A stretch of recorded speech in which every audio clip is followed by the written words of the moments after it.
আসসালামু আলাইকুম। বাতিল হতে যাচ্ছে জননেত্রী শেখ হাসিনার ফাঁসির রায়। আমি আগেই বলেছিলাম, তাজুল, ডক্টর ইনোস, আইন উপদেষ্টা আসিফ নজরুল সহ অনেকেই ফেসে যাবে। উপায় নাই। পৃথিবীর নজিরে এমন কোনো ঘটনা হয়নি প্রধানমন্ত্রীর ফাঁসির রায় হয়েছে, যেটা করেছে সংবিধান লঙ্ঘন ডক্টর ইউনূস। আপনাকে জানতে হলে সম্পূর্ণ ভিডিও দেখতে হবে এবং পর্যাপ্ত পরিমাণ শেয়ার করে সবার মাঝে সরিয়ে দিতে হবে। দেখতে থাকুন। হাসিনার তবে রায় বাতিল হলে বিপদে পড়বেন তাজুল এবং গোলাম মর্তুজা।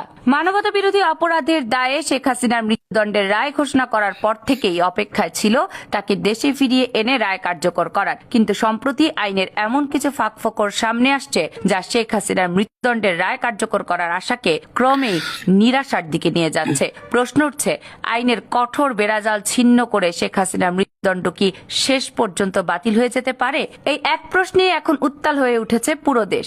সুপ্রিম কোর্টের করিডোর থেকে শুরু করে চায়ের দোকানের আড্ডা, সোশ্যাল মিডিয়ায় প্রতিটি আলোচনায় এই প্রশ্নই এখন ঘুরে ফিরে বারবার আসছে। এই প্রশ্নের উত্তরের মধ্যেই লুকিয়ে আছে বিচারপতি গোলাম মর্তুজা মজুমদার ও চিফ প্রসিকিউটর তাজুল ইসলামের ভবিষ্যৎ জীবনের নিরাপত্তা ও কর্মজীবনের স্বচ্ছতা। কয়েকদিন আগেও ধারণা ছিল শেখ হাসিনার রায় কার্যকর হওয়ার শুধুমাত্র সময়ের অপেক্ষা। বিচারের এই প্রক্রিয়া যেন এক পুনঃনির্ধারিত পথ ধরেই ধীরে ধীরে এগোচ্ছিল। কিন্তু হঠাৎ করেই আদালতে এমন সব আইনি চুক্তিধারা ও ব্যাখ্যা সামনে এসেছে যা পুরো মামলার দিকচিত্রই পাল্টে দিতে পারে। আইনজীবীদের অভ্যন্তরীণ আলোচনায় এখন শোনা যাচ্ছে মামলার ভিত্তি যে স্তম্ভের উপর দাঁড়িয়েছিল সেটিতেই নাকি এবার ধরা পড়তে শুরু করেছে এক গভীর ফাটল। আর এই ফাটলগুলো যদি আদালতে সব প্রমাণভাবে প্রতিষ্ঠিত হয় তাহলে প্রসিকিউশনের বহুদিনের সুচারুভাবে সাজানো কৌশল এক নিমিষেই ভেঙে পড়বে। এমন পরিস্থিতি তৈরি হলে তা বিচার পক্ষের জন্য হবে এক প্রচন্ড ধাক্কা যা পুরো মামলাকে নিয়ে যেতে পারে সম্পূর্ণ নতুন এক মোড়ে। এদিকে আন্তর্জাতিক অপরাধ ট্রাইব্যুনালের চলমান কার্যক্রম এবং শেখ হাসিনার বিরুদ্ধে দায়ের করা মামলাকে ঘিরে জনমনের উত্তেজনা আরো বাড়তে শুরু করেছে।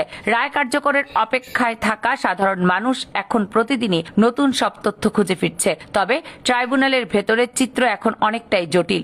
প্রসিকিউটর তাজুল ইসলাম এবং ট্রাইব্যুনালের চেয়ারম্যান বিচারপতি গোলাম মর্তুজার সামনে এখন দাঁড়িয়ে আছে বড় ধরনের আইনি চ্যালেঞ্জ। বর্তমানে শেখ হাসিনার পক্ষে আইনজীবীরা এমন কিছু শক্তিশালী আইনি যুক্তি তুলে ধরতে শুরু করেছে যা প্রসিকিউশন টিমের এতদিন ধরে গড়ে তোলা আইনি কৌশলকে বিপাকে ফেলে দিচ্ছে।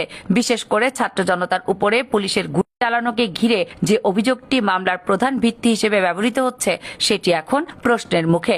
এতদিন প্রসিকিউশন দাবি করে আসছিল শেখ হাসিনা সরকারের নির্দেশে পুলিশ গুলি চালিয়েছিল এবং হত্যাকাণ্ড ঘটিয়েছিল। কিন্তু police rules and regulation PRB এবং দেশের ফৌজদারি কার্যবিধির ব্যাখ্যা আদালতে উপস্থাপন হওয়ার পর বিষয়টি নতুন মোড় নিয়েছে।